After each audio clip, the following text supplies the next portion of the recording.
ॐ स्थापकाय च धर्मस्य सर्वधर्मस्वरूपिणे अवतारवरिष्ठाय कृष्णाय ते नमः। रिजली मैनर में स्वामी विवेकानंद, इस टॉपिक पे हम मेरी लुइस बोल करके सिस्टर गार्गी, जिसने कि संन्यास लिया था बाद में स्वामी अशोकानंद जी के पास में कैलिफोर्निया में, उसकी लिखी हुई किताब Swami Vivekananda in the West new discoveries का 5th वॉल्यूम। इसमें ये चैप्टर है द ग्रेट समर, तो उसका पाठ कर रहे हैं। उसमें से कुछ इंसिडेंट्स हम लोग देख रहे हैं। स्वामी जी के जीवन में किसी एक जगह पे सुकून से ठहरने का समय कम ही आया है, तो जो कुछ चुनिंदा वो किस्से हैं, जो चुनिंदा समय है, कुछ हम उंगली पे गिन सकते हैं। उस कुछ दिनों में ये एक रिजली मैनर वाला पीरियड भी शामिल है। उसके अलावा यदि स्वामी जी के जीवन में देखेंगे तो 1000 आइलैंड पार्क, जहाँ पे स्वामी जी ने इंस्पायर्ड टॉक बोल, स्वामी जी जो बोल रहे थे, स्वामी जी की जो वार्ता, स्वामी जी का जो वार्तालाप था, तो वो उनके जो डिसाइपल उन्होंने लिपिबद्ध किया, जो कि आज हमारे पास में इंस्पायर्ड टॉक नामक किताब में हमारे पास में उपलब्ध है। बंगाली नाम है देववाणी, बड़ी ही सुंदर किताब। तो उस दिनों का जो महत्व था 1000 आइलैंड पार्क वाला, इतना ही इम्पोर्टेंस इस ग्रेट समर का भी है। 1000 आइलैंड पार्क बड़ा ही फेमस है अपने डिवोटीज में, क्योंकि उसके बारे में बड़ी ही सुंदर एक किताब है इंस्पायर्ड टॉक। जबकि ये रिचली मैनर वाला पीरियड द ग्रेट समर, ये एक बहुत बड़ी किताब का एक चैप्टर है, और ये तो 5th वॉल्यूम है, टोटल 6 वॉल्यूम में, इसलिए इसके बारे में बहुत कम लोग जानते हैं।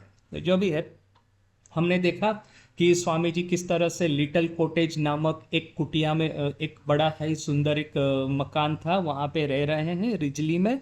और फिर सुबह उनकी पूरी दिनचर्या देखी। सुबह को मॉर्निंग वॉक के लिए जाते हैं, उसके बाद में वो भोजन के बारे में देखा, शाम के बारे में देखा कि किस तरह से एक के बाद एक स्वामी जी बातें करते ही जाते हैं, प्रसंग और कहानियाँ कहते ही जाते हैं, और उनके डिसाइपल, उनके मित्र, उनके अनुयायी मंत्रमुग्ध होकर के उनको सुनते ही जाते हैं। तो ये सब हमने देखा। अभी थोड़ा सा आगे पढ़ते हैं। मेरी लुइस क्या लिखती है? Among Swamiji's occupations at Ridgely was a pursuit of the art of drawing, which he undertook with all the eagerness and concentration of an aspiring young student, toiling over his crayons as his teacher wrote, with as single a mind and heart as if that were his vocation. Swami ji ने Ridgely manner में जो कुछ करना चाहा था, कुछ कुछ हमने देखा कि जैसे कि वो गोल्फ खेलते हैं, जैसे कि वो क्रोकेट खेलते हैं, तो वैसे ही उन्होंने सोचा कि चलो मैं ड्राइंग सीखता हूँ, पेंटिंग सीखता हूँ। और ये मोड स्टूम वहाँ पे थी, वो भी आर्टिस्ट थी, स्वामी जी की अनुयायी थी। तो स्वामी जी ने उनको कहा कि आप मुझे पेंटिंग सिखाइए, ड्राइंग सिखाइए।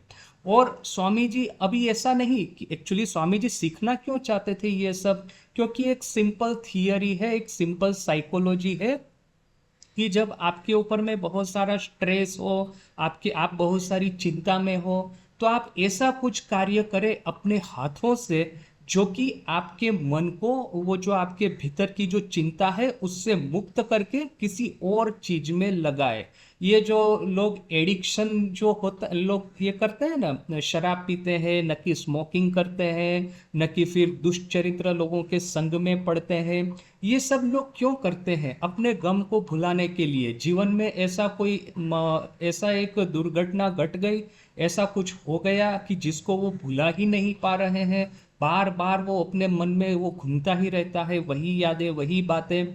तो उससे मुक्त होने के लिए लोग एडिक्शन पसंद करते हैं। जब तक वो एडिक्शन होगा, या तो कोई ड्रग्स होगी, ना कि ये शराब होगा, ना कि ये स्मोकिंग होगा, जब तक वो लोग करते रहेंगे तब तक अपने वो गम है उसको वो भूलते रहेंगे।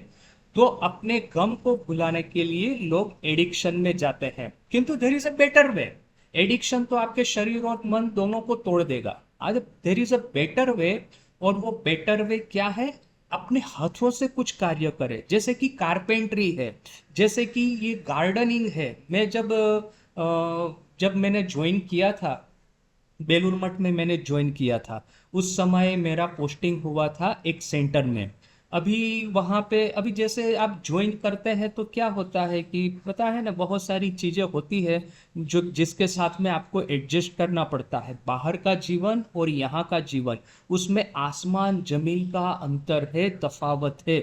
यहाँ पे आपको सतत एक डिसिप्लिन में रहना है, यहाँ पे आपको सतत एक रूटीन को फॉलो करना है, यहाँ पे बहुत सारे नीति नियमों को मान करके चलना है।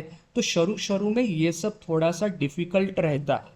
तो मैंने जब बेलूर मठ में ज्वाइन किया था, जिन सीनियर स्वामी जी हमारे इंचार्ज थे, तो उन्होंने कहा था तुमको कुछ भी तकलीफ हो तो मुझे लेटर लिखना, मैं तुम्हारे से बात करूंगा। जो कंसल्टेशन होता है, जो सीनियर साधु जूनियर साधु को जो समझाते हैं, तो मैंने एक बार उनको लेटर लिखा था कि महाराज मैं थोड़ा सा मन से थोड़ा सा चंचल हो रहा हूँ, पता नहीं यहाँ पे मेरा रहना शक्य हो पाएगा कि नहीं, मुमकिन।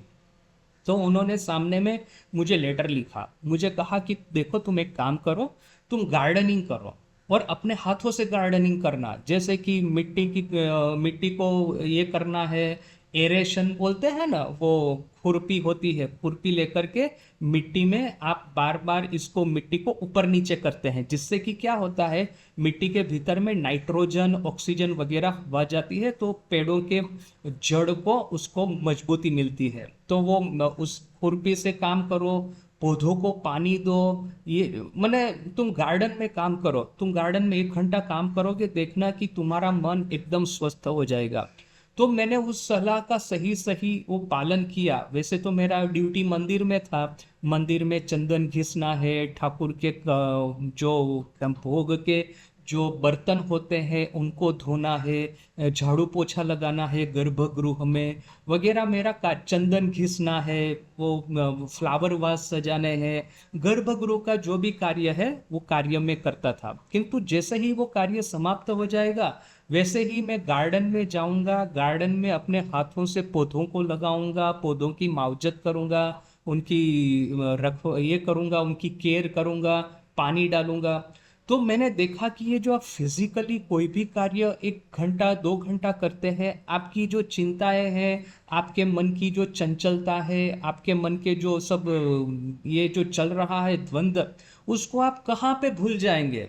और फिजिकल वर्क करने के 2 बेनिफिट है। एक तो आपका फिटनेस भी इम्प्रूव होता है, मैंने एक मेंटली तो आप फ्री हो ही जाते हैं, मेंटल आपको रिलैक्सेशन मिलता है, मेंटली सुकून मिलता है, और फिजिकल फिटनेस भी मिलती है।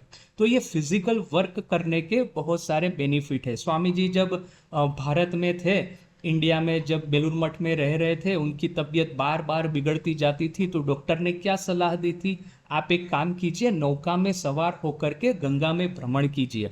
तो ये गंगा का ये जो जेंटल वेव्स जो होते हैं ना, पानी की जो तरंगे, सुमधुर तरंगे, और नौका जैसे हल्के से हिलती डुलती है, और एकदम सुंदर वातावरण है, खुशनुमा आकाश है, और हवा बह रही है, फ्रेश एक आपको अनुभव होता है।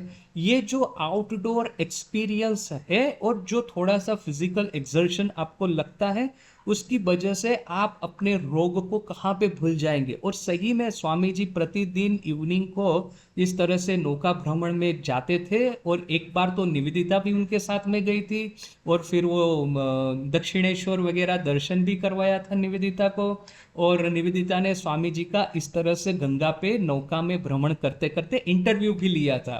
तो ये बड़ी ही सुंदर यादें हैं। जब अल्मोड़ा में थे स्वामी जी, तो घोड़े पे सवार होकर के भ्रमण के लिए जाते थे। अभी घोड़े पे सवार होना यानी कि बड़ा ही एक्सर्शन लगता है। हमको लगता है कि अरे आप तो ऐसे उसी के ऊपर में बैठ करके जा रहे हैं, किंतु घोड़ा जिस तरह से चलता है, पूरे शरीर को उससे वो मसाज मिल जाता है। तो यहाँ पे भी स्वामी जी ने सोचा कि मैं अपने हाथों से कुछ कार्य करता हूँ, जिससे कि मेरा मन इस कार्य में लगे। और जो बेलूर मठ की चिंता है, अभी बात ऐसी नहीं है कि बेलूर मठ में कोई प्रॉब्लम है, बात यह है कि स्वामी जी की एक्सपेक्टेशन बहुत ज़्यादा है कि ठाकुर आए तो ठाकुर को अभी पूरे वर्ल्ड में ठाकुर का मैसेज फैला देना है। भारत में जो गरीबी है, जो अराजकता है, जो अव्यवस्था है, माने किस तरह से लोग रहते हैं, स्वामी जी ने तो अपनी नज़रों से देखा है।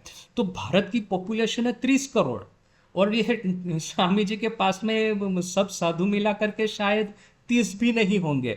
तो इतना छोटा सा बेलूर मठ है कि किस तरह से पूरे 30 करोड़ लोगों को वो अपनी सेवाएं दे पाए। मैंने वो स्वामी जी का वो एकदम वर्ल्ड स्केल पे ही सोचते थे, वो छोटे मोटे स्केल पे सोचते ही नहीं थे। तो ये जो उनकी ये इच्छा थी कि बेलूर मठ जितना हो सके, रामकृष्ण संघ जितना हो सके विश्व के सभी कोने में फैल जाए, सब तरह के नेचुरल डिजास्टर जहाँ पे पॉवर्टी है, जहाँ पे लोगों का शोषण हो रहा है, वहाँ जाकर के लोगों को सहायता करे।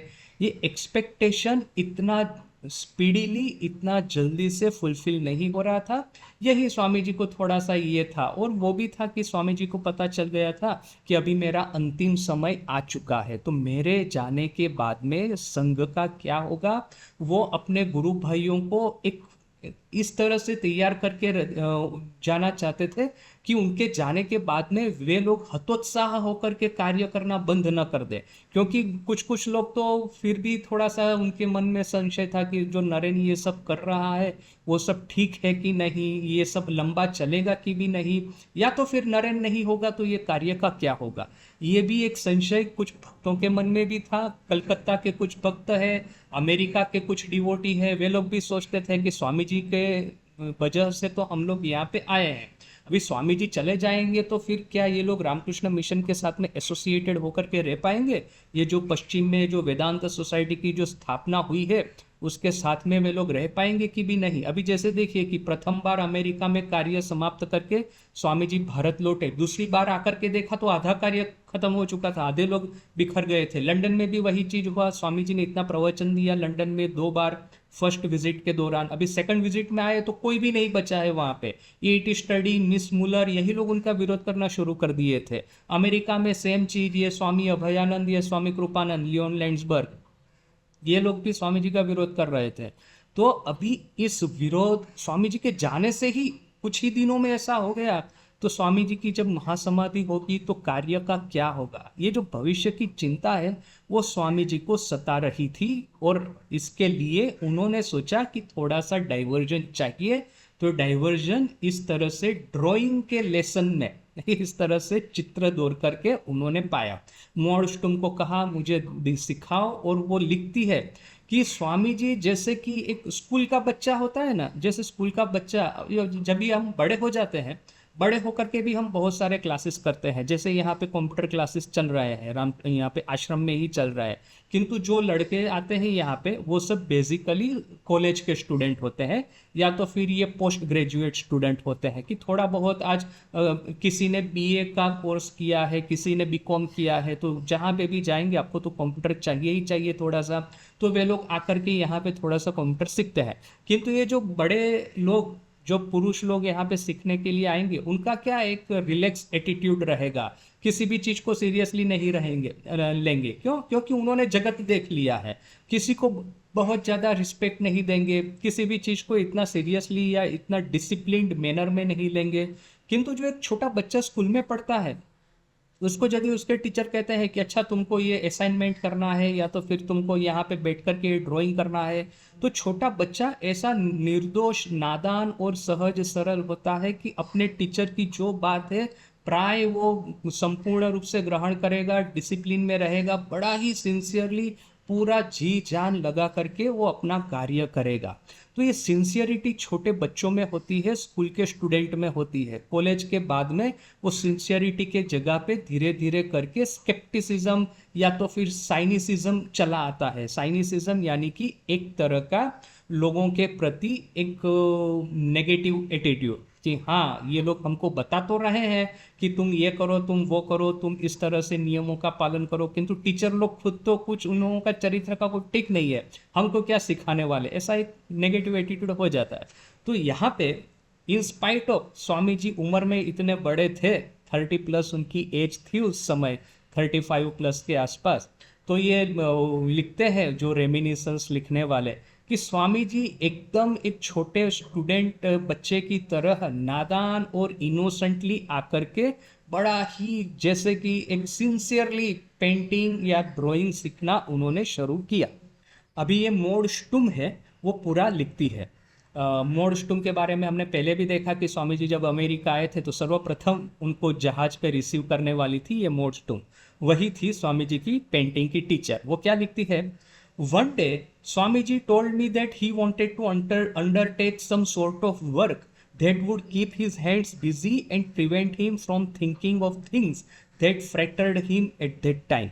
एक दिन स्वामी जी ने मुझे कहा कि वो अपने हाथों को बिजी रखना चाहते हैं, जिससे कि जो चिंताएं उनको सता रही है उस चिंताओं से उस अल्प समय तक वो मुक्त हो पाए। And would I give him drawing lessons, तो क्या मैं उनको ड्राइंग लेसन्स दूंगी, क्या उनको ड्राइंग सिखाऊंगी कि नहीं। मैंने हाँ कहा। Materials were produced, and at an appointed hour he came promptly, bringing to me with a curious little air of submission a huge red apple which he laid in my hands, bowing gravely। जैसे ही वो class का समय आया, drawing class प्रारंभ होने वाला था, स्वामी जी बिल्कुल एक सीरियस, एक सिंसियर स्टूडेंट की तरह वहाँ पे उपस्थित हुए। ऐसा नहीं कि वो मेरी डिसाइपल है और मैं उनका गुरु हूँ। जब तक ये ड्राइंग लेसन चलेगा तब गुरु डिसाइपल है और डिसाइपल गुरु है। जिस चीज़ का आप लेसन ले रहे हैं, जिससे ले रहे हैं, उस समय पर्यंत वो तो आपका गुरु है। तो गुरु के रूप में नहीं, एक सिंसियर स्टूडेंट के रूप में वहां पे उपस्थित हुए। एक बड़ा सा लाल सेब, एप्पल लेकर के उन्होंने मोड स्टोन के हाथों में दिया। I asked him the significance of this gift, and he said in token that the lessons may be fruitful and such a pupil as he proved to be। मैंने पूछा कि मोड स्टुम कहती है कि मैंने पूछा स्वामी जी को, ये जो आपने सेब दी मुझे, ये एप्पल दिया, उसका सिग्निफिकेंस क्या है, उसका तात्पर्य क्या है। तो स्वामी जी ने कहा, इस आशा में ये एप्पल दिया कि जिस आशा से हमारे लेसन्स फ्रूटफुल हो, हमारे लेसन्स या तो हमारे क्लास फलप्रसू हो, फलदायी हो, इस आशा में मैंने ये सेब आपको दिया है। देखिए यहाँ पे तो स्वामी जी ने इस तरह से कहा कि इस मैंने एक शब्दों का एक रमत करके, जे दैट अवर लेसन्स में बी फ्रूटफुल, और ऐसा करके फ्रूट उनके हाथ में दिया। यहाँ पे तो स्वामी जी शब्दों की रमत कर रहे हैं, किंतु भारतीय परंपरा में हमको पता है कि जब भी आप गुरु के पास में जाएंगे शिक्षा प्राप्त करने के लिए, तो समित पाणी ही अर्थात की पाणी अर्थात हाथ, और समित अर्थात की यज्ञ या तो यज्ञ में व्यवहृत होने वाली लकड़ियाँ, तो वो कुछ गिफ्ट लेकर के गुरु के पास में जाएंगे, गुरु के चरणों में वो गिफ्ट ऑफर करेंगे और फिर विनती करेंगे कि आप हमको सिखाइए। ये तो ये भारतीय परंपरा है। तो एक और यहाँ पे स्वामी जी शब्दों की रमत कर रहा है, मैंने वो राइमिंग कर रहे हैं वर्डिंग का, और दूसरी ओर वो भारतीय परंपरा भी फॉलो कर रहे हैं। भले ही चाहे मोड स्टुम के गुरु है, किंतु as long as this teaching lessons concerned, मोड स्टुम इज हिज टीचर। तो वो टीचर के हाथ में ये सेब दे करके उन्होंने अपने लेसन्स का प्रारंभ किया। Once only did I have to tell him anything. His memory and concentration were marvelous, and his drawing strangely perfect and intelligent for a beginner। मुझे, अब मोडस्टुम कहती है कि मुझे स्वामी जी को कोई भी चीज़ एक ही बार बतानी होती थी। इस तरह से ड्राइंग कीजिए, इस तरह से शेडिंग दीजिए, इस तरह से आपको पेंसिल या पेन यूज़ करना है, इस तरह से पेपर यूज़ करना है, इस तरह से आपको पर्सपेक्टिव बनाना है, न इस तरह से प्रपोर्शन मेंटेन करने हैं। ये सब मैं अनुमान करके कह रहा हूँ कि ये सब चीज़ें ड्राइंग के लेसन में आएगी, क्योंकि हम भी स्कूल में ये सब सीखे हैं। तो मोड स्टुम कहती है कि मुझे सिर्फ एक ही बार स्वामी जी को कोई भी चीज़ बतानी थी। स्वामी जी का कंसंट्रेशन एंड लर्निंग एबिलिटी, उनकी एकाग्रता और सीखने की क्षमता ऐसी अद्भुत थी कि एक बार सुन करके ही वो उसको आत्मसात कर लेते थे, और फिर जो वो ड्राइंग करते थे, जो पेंटिंग करते थे, वो नौसिखिए के लिए एक अद्भुत रूप से वो आश्चर्यजनक रूप से वो सुंदर होते थे, इंटेलिजेंट, यानी कि बड़े ही वो माने जो चीज दौड़ रहे हैं उसको एकदम वफादार रूप से वो करके वो चीज को दौड़ रहे थे। माने strangely intelligent for a beginner. कोई एक नौ सिखिया होता है तो उसको अब जैसे कि आप उसको कुछ भी दौड़ने को दीजिए कि चलो यहाँ पे एक पेड़ है, पेड़ को दौड़ो, तो ड्राइंग करते अभी नौ सीखा है तो ड्राइंग तो क्या करेगा, वो कुछ उल्टा पुल्टा कुछ करके देगा, क्योंकि उसको तो अभी आता नहीं है। धीरे धीरे करके प्रैक्टिस करके तो वो परफेक्ट होगा। किंतु for a beginner Swami ji के ड्राइंग इतने सुंदर थे कि वो आश्चर्यचकित हो गए। अभी यहाँ पे ये भी एक बात है कि क्या स्वामी जी सर्वप्रथम बार पेंटिंग कर रहे थे ना, कि उन्होंने स्कूल में भी कभी सीखा था? क्योंकि मुझे तो याद है कि हमको स्कूल में ड्राइंग के लेसन्स मिले थे, तो हो सकता है कि स्वामी जी ने स्कूल में कहीं पे सीखा भी हो, जो भी है। किंतु और यहाँ पे ये भी हो सकता है कि पहली ही बार कर रहे हैं, ये भी हो सकता है कि उन्हें स्कूल में सीखा हो। तो जो भी है, जब ये फॉर ए बिगिनर, भले ही चाहे स्कूल में सीखा होगा, जैसे मैं भी स्कूल में सीखा हूँ, किंतु आज मैं कुछ ड्राइंग करने को जाऊंगा तो वो चित्र विचित्र ही कुछ दिखाई देगा, क्योंकि सालों से मैंने प्रैक्टिस छोड़ दी है। तो for a beginner Swami ji के चित्र बड़े ही सुंदर थे, और उनकी सीखने की क्षमता, उनकी कंसंट्रेशन कैपेसिटी भी इतनी ही अद्भुत थी। By the time he had taken his fourth lesson, he felt quite equal to a portrait. जब जब जब बाय द टाइम, जिस समय तक उन्होंने चतुर्थ लेसन, चौथा क्लास किया, तब तक वो इतने कॉन्फिडेंट हो गए थे कि किसी व्यक्ति को वो दौड़ पाए। जनरली ऐसा होता है ना, ड्राइंग सीखने के लिए पहले तो कोई आपको पेड़ है, पौधा है या फूल है, ऐसा कुछ सिखाएंगे। क्यों? क्योंकि मनुष्य को दौड़ना, मनुष्य को ड्राइंग करना किसी व्यक्ति को बड़ा ही डिफिकल्ट रहता है। एक्यूरेटली चेहरे का भाव लाना, आंख लाना, चेहरे की मुस्कान वगैरह। वो जैसे कि ठाकुर है, ठाकुर इतने सुंदर पेंटर थे, ठाकुर का आर्ट था वो नेचुरल था, किसी टीचर से ऐसा कुछ सीखे नहीं थे। तो एक बार वो रास्ते से जा रहे हैं, देखा कि दुर्गा पूजा की मूर्तियां बन रही है, और जो मूर्तिकार होता है वो माँ दुर्गा की आंखें चित्रित कर रहा है। तो ठाकुर ने कहा, अरे ऐसे नहीं, इस तरह से तो आंखों में कोई जीवन नहीं दिखता है। ऐसा करके उन्होंने इस मूर्तिकार से वो जो ड्राइंग का पेन या पीछी वो जो ब्रश लेकर के माँ दुर्गा की आंखों को इतना सुंदर रूप से उन्होंने ड्रॉ किया, पेंट किया, कि जैसे कि आंखें सजीव हो गई है, माँ दुर्गा की मूर्ति सजीव हो गई है, ऐसा लग रहा था।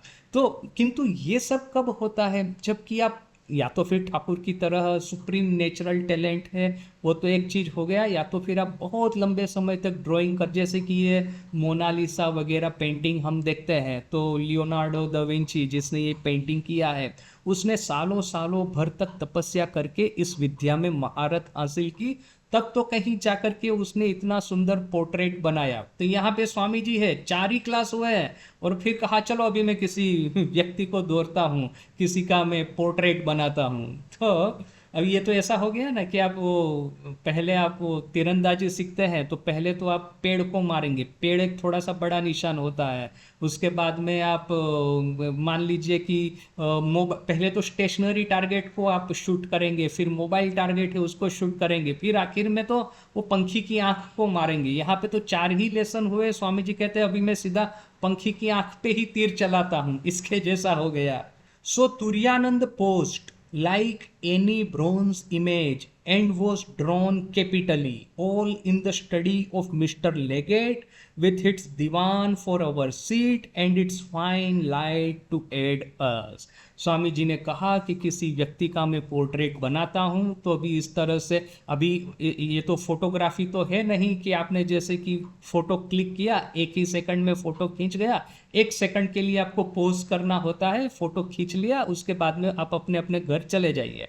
किंतु जब आपको पेंटिंग करना है किसी व्यक्ति का, तो उस व्यक्ति को स्थिर होकर के एक ही जगह पे लंबे समय तक बैठे रहना पड़ेगा। जैसे कि ये जो पेंटर होता है वो उस व्यक्ति के सामने देख देख करके उसके बाल कैसे हैं, आंखें कैसी है, चेहरे का एक्सप्रेशन कैसा है, कंधे किस तरह से उसने रखे हैं, शरीर का प्रपोर्शन क्या है, वो सब एक्यूरेटली वो ड्रॉ कर पाए। इसके लिए तो जिसका पेंटिंग चल रहा है उसको तो लंबे समय तक स्थिर होकर के बैठना होगा, और स्वामी जी तो है ऊपर से नौ सीखिए, तो कौन उनका शिकार बनेगा? तो उनके गुरु भाई है तुरानंद जी। तुरानंद जी बड़े ही शांति से धीर स्थिर होकर के एक स्टेच्यू की तरह, काले कलर के थे तो उनका शरीर का वर्ण थोड़ा सा श्याम वर्ण था, तो यहाँ पे वो मोर्स्टुम लिखती है, लाइक ए ब्रॉन्ज स्टेच्यू, एकदम स्थिर होकर के बैठे और स्वामी जी उनको ड्रॉ कर रहे हैं। और ये सब कहाँ पे हो रहा है? तो ये वो मिस्टर फ्रांसिस लेगेट जो है उनके वो स्टडी रूम में, ये उनके ड्राइंग रूम में ये सब हो रहा है। और स्वामी जी ने उनको दौरा भी सही, पेंटिंग भी बड़ा सुंदर रूप से किया। अभी आज ये स्वामी जी के पेंटिंग अवेलेबल नहीं है, अवेलेबल होते तो उनको देखने का बड़ा आनंद हमको आता। अच्छा, यहाँ पे मोर्स्टुम का रेमिनिशन समाप्त होता है। अभी मेरी लुइस क्या लिखती है? On a hot summer day, Miss Toom and others asked Swamiji to show how he wound his turban, a demonstration he had given perhaps countless times in the West for fascinated children and grown-ups alike. एक दिन दोपहर को miss मोर्स्टूम और जो बाकी लोग सब उपस्थित थे उन्होंने स्वामी जी को कहा, पूछा कि आप पगड़ी कैसे बांधते हैं, वो हमको दिखाइए। क्योंकि स्वामी जी की पगड़ी भी जैसे राजाशाही थी, यूरोप के जो राजा रानी वगैरह होते हैं वो जो डायमंड और गोल्ड का बना हुआ एक क्राउन पहनते हैं, तो वो क्राउन पहनना तो सर के ऊपर में रख देना है, उसमें तो ज़्यादा कोई बड़ी बात है नहीं।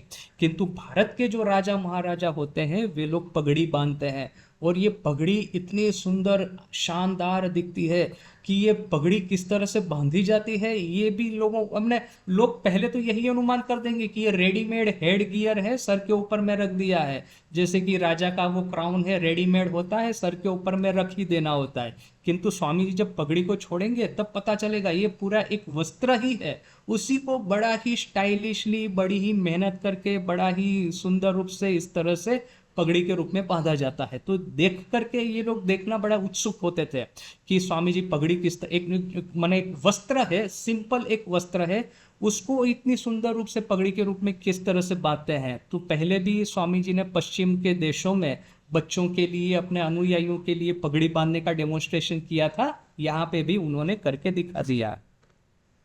Now at Ridgely Manor he wound and unwound the length of silk, disclosing the mysteries not only of his own turban but of other kinds as well. वहाँ पे रिजली मैनर में स्वामी जी ने पगड़ी को एक के बाद एक डिफरेंट तरीके से बांधने का उनको डेमोन्स्ट्रेशन दिखाया, और सिर्फ इंडिया में ही विभिन्न तरह से पगड़ियाँ बांधी किस तरह से जाती है वो ही नहीं, दूसरे देशों में किस तरह से पगड़ी बांधी जाती है उसका भी डेमोन्स्ट्रेशन उन्होंने किया। When he arranged it as the desert people do to keep the neck from the great heat, Miss Toom recounted, I asked him to pose and he did, talking all the time. That was the day he talked to us of purity and truth. एक different तरह की पगड़ियाँ किस तरह से बांधी जाती है ये स्वामी जी ने डेमोन्स्ट्रेशन करके दिखाया, और फिर एक बार उन्होंने डेमोन्स्ट्रेशन किया कि अरब लोग किस तरह से पगड़ी बांधते हैं। एक्चुअली अरब लोग पगड़ी तो नहीं बांधते, वो जो सफ़ेद कपड़ा होता है ना वो ऐसा करके लंबा करके वो रखते हैं, उसको पगड़ी कहेंगे कि क्या कहेंगे जो भी है। तो उस अरब लोगों की तरह स्वामी जी ने अपनी पगड़ी बांधी, तो उसको देख करके मोर्स्टुम उसको बड़ा ही खुशी हुई, और उसने कहा स्वामी जी आप इस तरह से पोज कीजिए, मैं आपका ड्राइंग करती हूँ। तो उसी पोज में मोर्स्टुम ने स्वामी जी को ड्रॉ किया है, और ये ड्राइंग अभी हमारे पास में अवेलेबल है, बाद में मैं इसको ग्रुप में शेयर करूंगा। तो बड़ा ही सुंदर ड्राइंग है, और मोर्स्टुम लिखती है कि स्वामी जी बैठे हैं वो अरब लोगों की पगड़ी पहन के, और वो सतत बातें किए जा रहे हैं। मैंने स्वामी जी की बातें तो सब समय ईश्वरीय बातें ही होंगी। उस दिन उन्होंने पार्टिकुलरली पवित्रता के बारे में बातें की, बैठे हैं अरब लोगों की पगड़ी पहन के और बातें कर रहे हैं हिंदू संस्कृति की। ये भी एक देखने वाला सीन होगा। तो एटलीस्ट हमको ये तो पता है कि किस तरह से स्वामी जी दिखते हैं उस ड्राइंग में, वो ड्राइंग दिखाऊंगा, बाद में शेयर करूंगा। तो उस दिन की तो बात जो कर रहे थे, प्योरिटी एंड ट्रूथ, पवित्रता और सत्य, इन दोनों विषयों पे बात करते करते स्वामी जी पोज किए, स्वामी जी ने पोज दिया और उसी तरह का पोज मोर्स्टुम ने ड्रॉ किया। मोर्स्टुम लिखती है कि स्वामी जी को ड्रॉ करने के समय उसका क्या अनुभव रहा। The lines of the mouth were so simple and lovely yet so very difficult. उनके चेहरे की जो रेखाएं हैं वे वैसे तो बड़ी ही सिंपल दिखती है, बड़ी लवली यानी कि बड़ी सुंदर दिखती है, किंतु एक्यूरेटली ड्राइंग करने को जाएंगे तब बड़ी ही तकलीफदेह होती है, तब बड़ा ही श्रम साध्य उनको दौड़ना पड़ता है। यानी कि किसी का चेहरा थोड़ा सा कॉम्प्लिकेटेड होगा, किसी का चेहरा सिंपल होगा। तो स्वामी जी के चेहरे की लाइन तो थी बड़ी सरल, किंतु जब ड्राइंग करने को जाएंगे तो एग्जैक्टली उस तरह की लाइन लेके आना पेपर के ऊपर में वो बड़ा ही डिफिकल्ट था। जिसने बहुत मेहनत करके ये पोर्ट्रेट पेंटिंग सीखा है वही ये सब कर पाएगा। Unfortunately, Swamiji's own drawings of Swami Turiyananda, Nivedita and others no longer exist or are at present lost to us. He himself, one imagines, would not have destroyed them, for he took immense pride in his new found talent.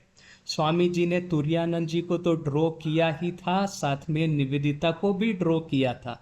Unfortunately वो drawing आज हमारे पास में available नहीं है। हो सकता है कि किसी दिन भविष्य में किसी कोने में संग्रहित करके रखे होंगे और शायद हमको फिर से मिले। Thus the days slipped by, all of them beautiful, each marked by some special, unforgettable conversation or incident. A long spellbinding talk on a balmy evening, or so small a thing as the sight of a flaming robe flashing in and out of the shade of the old chestnut trees, or of a dark head bent over a sketchbook, its owner lost to the world.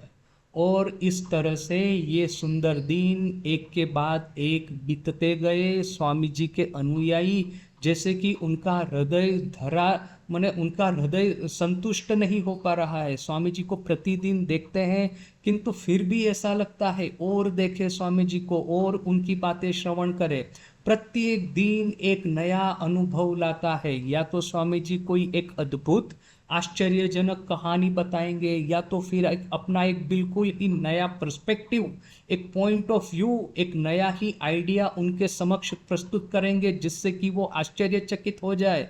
और सिर्फ स्वामी जी की वाणी ही नहीं, स्वामी जी के दर्शन भी इस तरह से थे कि जैसे कि हमेशा के लिए अपने हृदय में वो अंकित होकर के रह जाए। जैसे कि उनके कपड़े थे, वस्त्र थे, लाल कलर के, येलो कलर के, ऑरेंज कलर के, उस तरह के सुंदर वस्त्र पहन करके स्वामी जी पेड़ों के बीच में वॉकिंग कर रहे हैं, वो भ्रमण कर रहे हैं, या तो फिर अपनी स्केच बुक में वो धीरे धीरे करके बैठ करके ड्रॉ कर रहे हैं।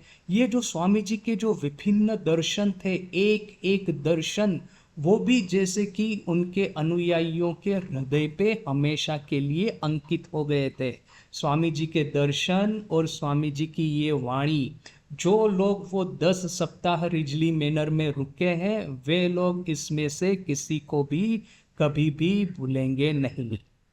In his letter to Mary Hale, Swamiji mentioned that he intended to go to New York to see a procession. This was a reference. अभी यहाँ पे एक प्रोसेशन निकलने वाला था कहीं पे पास में न्यूयॉर्क में, और स्वामी जी ने सोचा मैं वो प्रोसेशन देखने के लिए जाऊंगा। अभी वो स्वामी जी गए कि नहीं वो पता नहीं, किंतु मुझे नहीं लगता कि ये जो सुंदर दिनों की ये जो हारमाला है उसको विक्षिप्त करके न्यूयॉर्क जैसे वो माने वो नॉइजी सिटी में जाएंगे जहाँ पे सब जगह पे हल्ला गुल्ला है, वो देखने के लिए मुझे नहीं लगता स्वामी जी जाएंगे। अच्छा, अभी मेरी लुइस लिखती है आगे, October broad changes to the house hold.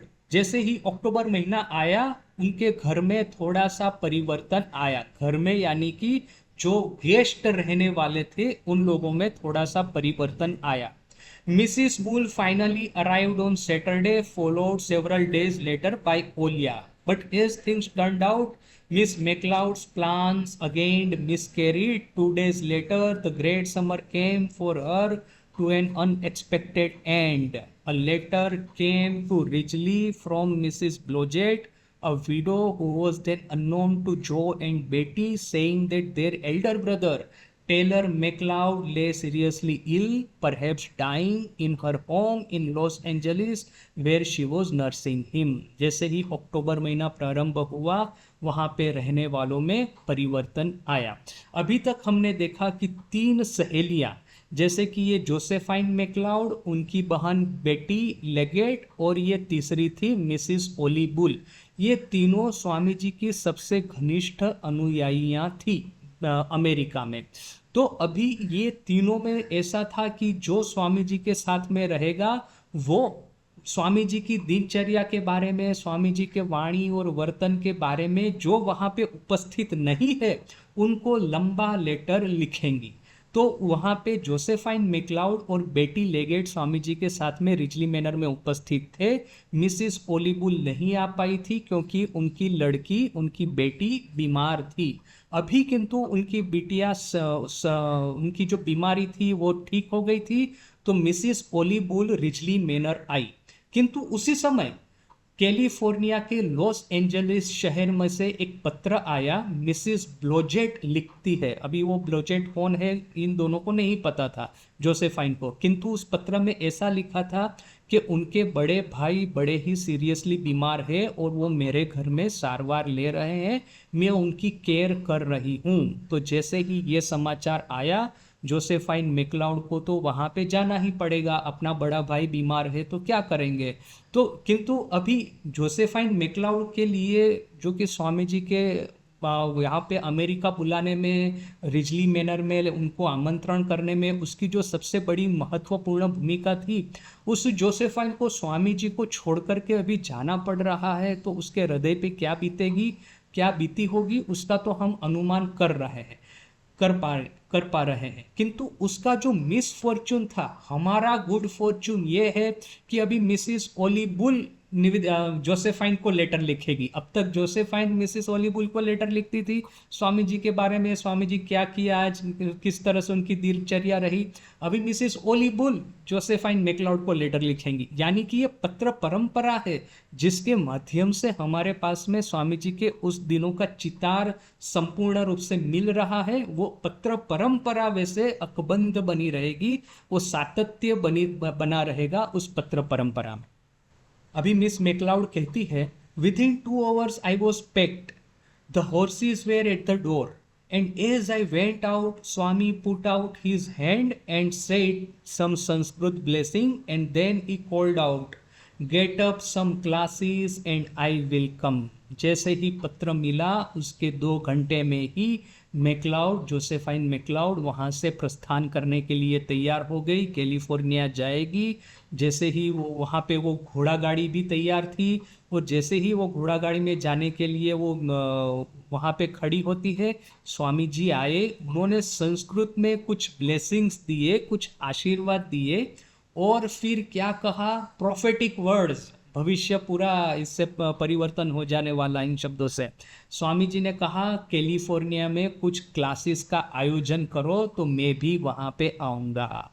और ये स्वामी जी की कैलिफोर्निया यात्रा का इस तरह से सूत्रपात हुआ, इस तरह से उसका जर्मिनेशन हुआ। और जब स्वामी जी कैलिफोर्निया जाएंगे, वो that is a completely new world. ये जैसे कि भारत और ये न्यूयॉर्क, ये बॉम्बे और न्यूयॉर्क में जो डिफरेंस है, वो ऐसा ही एक बहुत बड़ा डिफरेंस न्यूयॉर्क और ये कैलिफोर्निया के जो बड़े बड़े सिटी हैं, लॉस एंजलिस, सैन फ्रांसिस्को, उसमें है।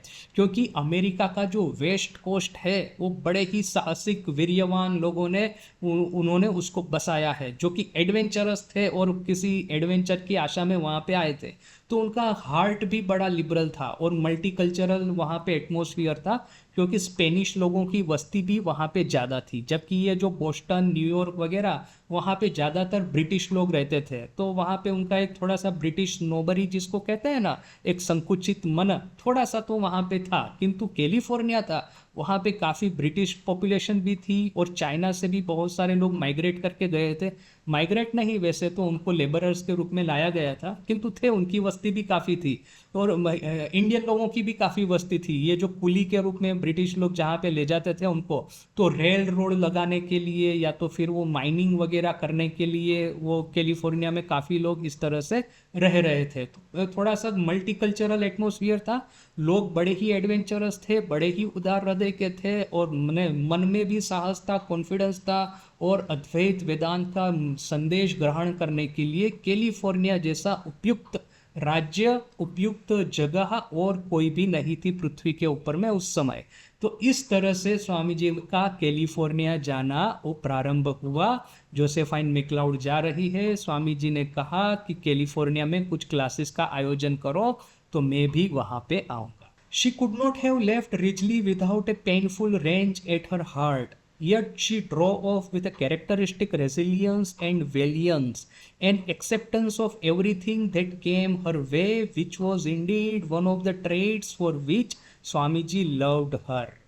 जोसेफाइन वहाँ से जा रही है स्वामी जी को छोड़ करके, तो हृदय पे क्या बीती होगी, हृदय में कितना कष्ट हुआ होगा, उसका तो हम अनुमान कर ही रहे हैं। किंतु साथ में जोसेफाइन मैक्लाउड में जो रेजिलियंस था, जो स्ट्रेंथ था, जो स्ट्रेंथ ऑफ कैरेक्टर थी, जो स्ट्रेंथ ऑफ विल पावर था, वो भी इतना था कि अपने जो प्रियजन, अपनी जो ड्यूटी है, ड्यूटी के लिए तो जा रही है ना, स्वामी जी को छोड़ करके वैसे ही तो नहीं जा रही। बड़ा भाई बीमार है तो उसकी सेवा के लिए जा रही है, तो उसकी ड्यूटी है। तो ड्यूटी या तो फिर धर्म का पालन करने के लिए अपने प्रियजनों का त्याग करना, ये तो अपने शास्त्रों में इसके बारे में बहुत कुछ कहा गया है, इसको तो बड़ी ही सराहना की गई है इस पॉलिटी की। तो यहाँ पे भी धर्म का पालन करने के लिए अपने प्रियजन स्वामी विवेकानंद को छोड़ करके जा रही है। चेहरे पे बिल्कुल किसी भी तरह का ये मायूसी नहीं है, उदासीनता नहीं है। उसका ये जो रेजिलियंस, स्ट्रेंथ ऑफ कैरेक्टर था, इसी के लिए स्वामी जी की वो बड़ी प्रिय पात्र थी। इसलिए स्वामी जी उसको इतना चाहते थे कि हाँ, उसका स्ट्रॉन्ग हार्ट है। जैसे कि वो कैंप टेलर की वो बड़ी ही सुंदर कहानी कि वो स्वामी जी मेडिटेशन कर रहे हैं, आइडा आंसेल वगैरह स्वामी जी के साथ में बैठे हुए हैं, एलिस हेंसब्रो वगैरह, और स्वामी जी कहते हैं उनको कि आपको जिस चीज़ के ऊपर में, जिस ऑब्जेक्ट के ऊपर में, जिस देवी देवता के ऊपर में कंसंट्रेशन करना हो कीजिए। I will concentrate upon the heart of the lion that gives us infinite strength. आप जिस देवी देवताओं पे कंसंट्रेशन करना हो कीजिए, मैं सिंह के हृदय पे ध्यान करूंगा, जिससे कि हमको अपार शक्ति प्राप्त होती है। तो स्वामी जी तो शक्ति के उपासक थे, स्वामी जी तो शक्ति को सबसे ज़्यादा अप्रिशिएट करते थे। तो ये जोसेफाइन मैक्लाउड का ये जो कैरेक्टर था कि धर्म के पालन के लिए बिना मायूस हुए आगे कदम करना, युद्ध के मैदान में माने आगे कुछ करना, ये स्वामी जी को उसका ये कैरेक्टर, ये नेचर बड़ा ही पसंद था। Some 2 weeks later, he was to pay her a tribute during the course of a conversation. She was the only one among the group at Ridgely who had attained freedom, he said, and in this he included himself. Josephine के जाने के कुछ दिनों के बाद में स्वामी जी ने उसके बारे में क्या कहा। स्वामी जी कहते हैं कि रिजली में ये जो जितने लोग हम लोग रह रहे हैं, उसमें सिर्फ जोसेफाइन को ही मुक्ति प्राप्त हुई है, और जो जितने लोग रह रहे हैं उसमें स्वामी जी अपने को भी इंक्लूड करते हैं। वो कहते हैं कि और किसी को मुक्ति प्राप्त नहीं हुई, जो मुक्ति प्राप्त हुई है जोसेफाइन को। अभी स्वामी जी ऐसा क्यों कहते हैं? अभी यदि ऐसा कहें कि हाँ, बाकी जो फॉरेन डिसाइपल है उसमें से जोसेफाइन अकेली को मुक्ति प्राप्त हुई है, तो वो तो चलो एक अंडरस्टैंडेबल है, किंतु उनको खुद को नहीं प्राप्त हुई मुक्ति, किंतु जोसेफाइन को प्राप्त हुई। ऐसा स्वामी जी क्यों कहेंगे? इस बात का किस लेवल पे ये कहेंगे वो हमारे लिए समझना मुश्किल है, क्योंकि हमको तो पता है कि वो निर्विकल्प समाधि स्वामी जी को प्राप्त हुई थी। किंतु ये भी एक बात है कि स्वामी जी ने अब इस पृथ्वी पे कार्य करने के लिए अपने मन को बांध करके रखा था। बहुत बाद में स्वामी जी जोसेफाइन को एक बड़ा ही सुंदर पत्र लिखते हैं। कैलिफोर्निया से, जब उनका मिशन समाप्त होने को आया है, उस समय स्वामी जी लिखते हैं कि मेरे मन की ये जो सब एम्बिशन थी कि हाँ मैं ठाकुर का मैसेज पृथ्वी पे फैलाऊंगा, मैं चाहता हूँ कि गरीब लोगों का उद्धार हो, मैं चाहता हूँ कि पद दलित लोगों को मैं सहाय कर पाऊँ, ये जो पूरे पृथ्वी का ये जो धार्मिक उत्थान हो, ये जो सब मेरे मन की इच्छाएं थी, वो इच्छाएं धीरे धीरे करके एक के बाद एक अभी अप्रस्तुत होती जा रही है, अदृश्य होती जा रही है। फिर से मैं वही लड़का नरेन बन गया हूँ जो कि दक्षिणेश्वर में आकर के ठाकुर के पैरों के पास में बैठ करके वही पंचवटी तले में मंत्रमुग्ध होकर के ठाकुर की बातें सुना करता था। मैं फिर से वही नरेन हो गया हूँ जो कि भारत के मैदानों में, खेतों में, वन, पर्वत, नदी और जंगल पार करके मैं अकेला निसंग भ्रमण किया करता था, ईश्वर पे संपूर्ण रूप से अवलंबन करके। फिर से मैं वही नरेन बन गया हूँ। ऐसा एक सुंदर पत्र स्वामी जी जोसेफाइन मैक्लाउड को लिखते हैं। तो यहाँ पे स्वामी जी के मन में शायद अभी भी वो एक है डिज़ायर कि अब उनका जो नया मैसेज है, तो पृथ्वी पे ऐसी कौन सी जगह है वो नया मैसेज ग्रहण करेगी, तो कैलिफोर्निया जाकर के वेदांत का प्रचार करना है। ये इच्छा, ये डिज़ायर जब तक उनके मन में रहेगा तब तक उनको संपूर्ण मुक्ति प्राप्त नहीं हुई। ये स्वामी जी हो सकता है कि यहाँ पे इस बात को रेफर कर रहे हैं, किंतु ये सब अनुमान है। स्वामी जी किस लेवल पे जाकर के ये सब बातें कहते हैं, हमारे लिए उसका इमेजिनेशन करना भी बड़ी ही मुश्किल बात है। She could leave everything and everybody and go out to do her work without ever looking back. A quality won only through thousands of lifetimes. Swami ji कहता है कि जोसेफाइन जब भी चाहे अपने धर्म का पालन करने के लिए अपने प्रियजनों का त्याग करके बिना एक नज़र पीछे मोड़े वो जा सकती है। और ये क्वालिटी जो है, ये जो गुण है, वो लाखों लाखों जन्म की तपस्या के बाद में आता है। वरना ये प्रेय और श्रेय, जैसे कि कहते हैं कि हमको हमेशा प्रेय ही चाहिए, प्रियजन जहाँ पे है उसको छोड़ करके धर्म का पालन करना जो कि बड़ा ही कष्टकारक है, वो कौन करने वाला है। तो ये क्वालिटी कि धर्म के पालन के लिए अपनी प्रिय जगह, प्रियजन को त्याग करना जन्मों जन्म की तपस्या के बाद में आता है। And indeed, Miss MacLeod had the buoyancy and wide-heartedness that comes from an innate and true detachment. और ये बात सही थी कि मिस मैक्लाउड के भीतर में एक उत्साह और त्याग का संयम था, एक ये था जिसको कहते हैं कॉम्बिनेशन या तो फिर हार्मनी, जो कि बड़ा ही रेयरली देखने को मिलता है। एक उत्साह भी है और त्याग भी है। जनरली जो लोग सेंटिमेंटल होते हैं वो उत्साही तो बड़े होते हैं, किंतु उनको कोई भी चीज़ छोड़ने को बोलेंगे तो बड़ा ही अपसेट हो जाएंगे। और जो लोग चीज़ों का त्याग करते हैं जनरली वे लोग बड़े ही रुखे सुखे होते हैं, उनके भीतर में सेंटिमेंटलिटी होती नहीं है। यहाँ पे उसके भीतर में, जोसेफाइन के भीतर में दोनों रेयर क्वालिटीज थी। माने वो उत्साह से भी भरी हुई थी और त्याग के भी उसके भीतर में गुण थे। वेरी रेयर क्वालिटीज का कॉम्बिनेशन, संगम उनमें था। Jojo is the same as usual. She wrote of herself that summer at Ridgely. I am radiant and happy and don't want anything on earth but a few more people to love. अपने खुद के बारे में Josephine लिखती है कि मैं जैसी थी वैसी ही हूँ, खुशी और आनंद से भरी हुई। और मैं क्या चाहती हूँ, सिर्फ इतना ही चाहती हूँ कि और कुछ लोगों को मिलूं जिनको मैं ये आध्यात्मिक आनंद वितरण कर सकूं। स्वामी जी से जो आध्यात्मिक आनंद मिला है उनको मैं इन लोगों में वितरण कर सकूं। स्वामी जी का जो अमर अजर संदेश है श्री रामकृष्ण देव और वेदांत का, मैं और कुछ लोगों को वो दे पाऊं, यही मेरी इच्छा है। तो ये थी जोसेफाइन मैक्लाउड। एक आगे इसको हम कर देखें। शा शा शा Catholic just